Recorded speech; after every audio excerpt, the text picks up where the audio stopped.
Tall Boy.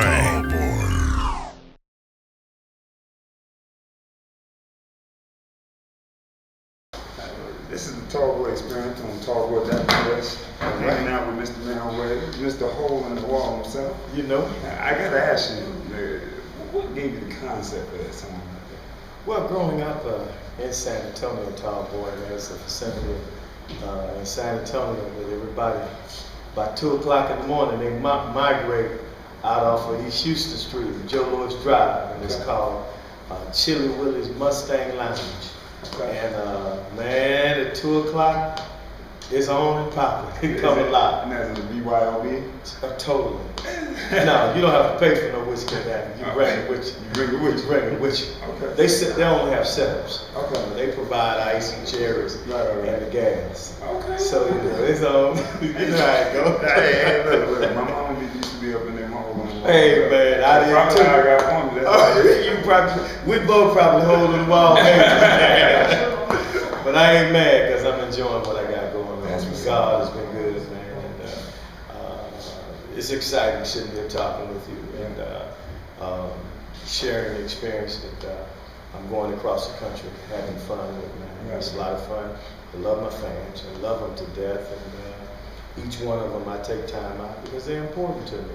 They made me who I am, what I am, beside the fact that pretty much like my sheep, the good Lord set me up, and he got me a nice little flock out there. And I'm going to look after them, and I'm going to let them know that the good Lord told me that he provided for me. I got fan base now. And it's more loyal to them than loyal back to you. Absolutely. Just like when you're loyal to Jesus, he's loyal back to you too. When you perpetuate his name on stage, man, he had you some chili meat and hamburger meat, eggs with cheese in it.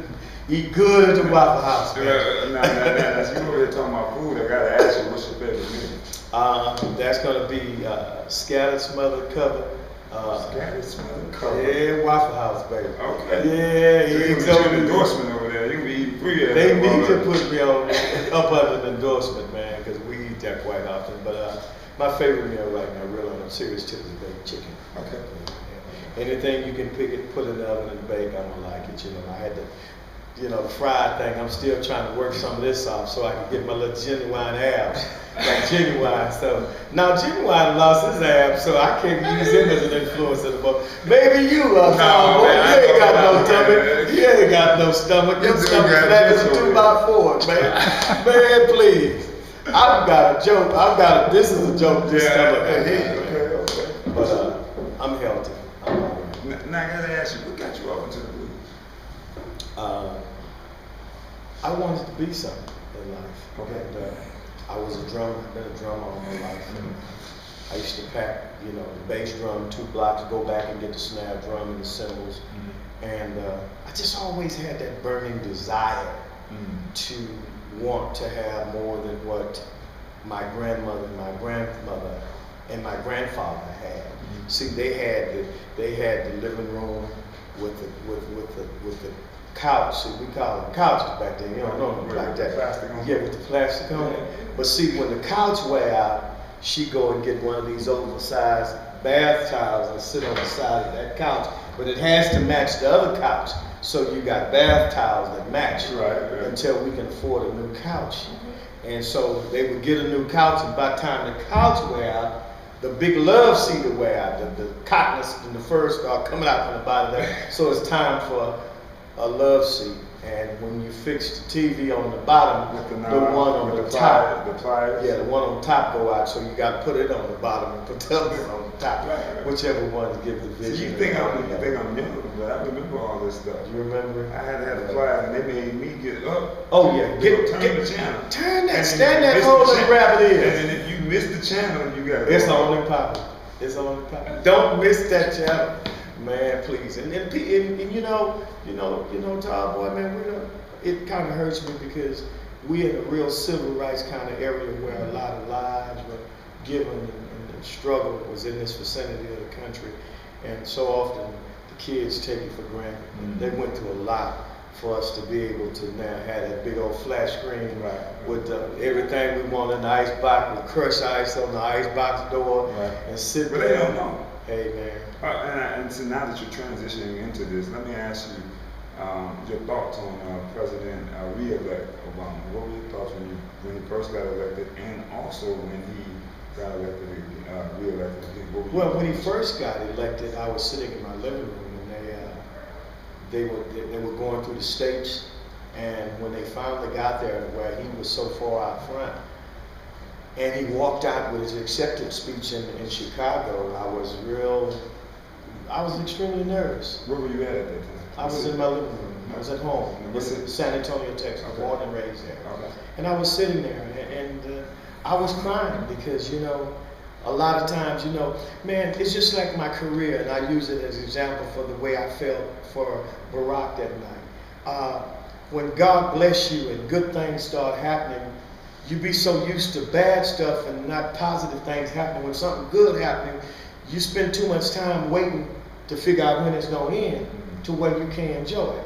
So while I was sitting there enjoying the moment of Barack, I was also worrying about whether something was going to go wrong, whether a sniper would shoot him, or, so I couldn't enjoy the moment as much as I wanted to. But that in that manner, I say that I'm just trying to increase my faith, because if I'd had a little bit more faith, I would have known that God was going to bring him out there and put his arms around him, and he was going to be all right. Yeah, that's what he's been doing every day. Every day, man. But I got this flesh thing, so I get weak sometimes.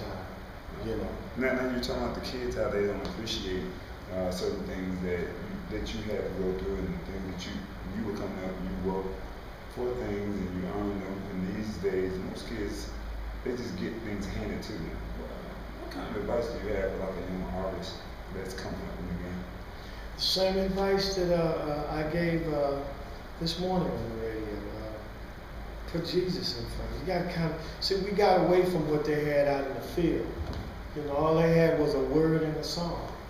And some people don't know the field, so you got to tell them. Okay, well, the field is the cotton field. Yeah, the slaves.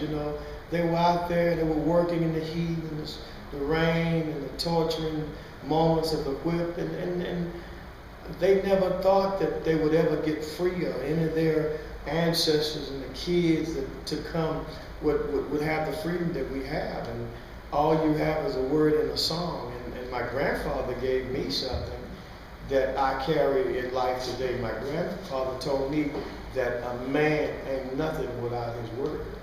And what I understand about is I signed contracts with people before, and the contract meant one thing, but their word didn't hold up to the contract. So all I had was a piece of paper. But my advice to the kids today is whatever they're trying to be in, their dreams and aspirations in life, put Jesus in there. It'll work out. It's going to work out when you put Jesus in there. Because, boy, he knocked them doors down. When he started knocking them down for me, man, oh, man, you wouldn't believe how my career began. I remember Motel 6 with the little bars of soap, and now I'm in the higher Regencies. But moving on up like Jefferson. Hey, man, I'm moving up like the Jefferson. But the good Lord, one thing about it, when he started putting me in the Hyatt, nobody could take me out. I didn't try to go in the Hyatt on my own. I paid my dues, and I keep his name uplifted.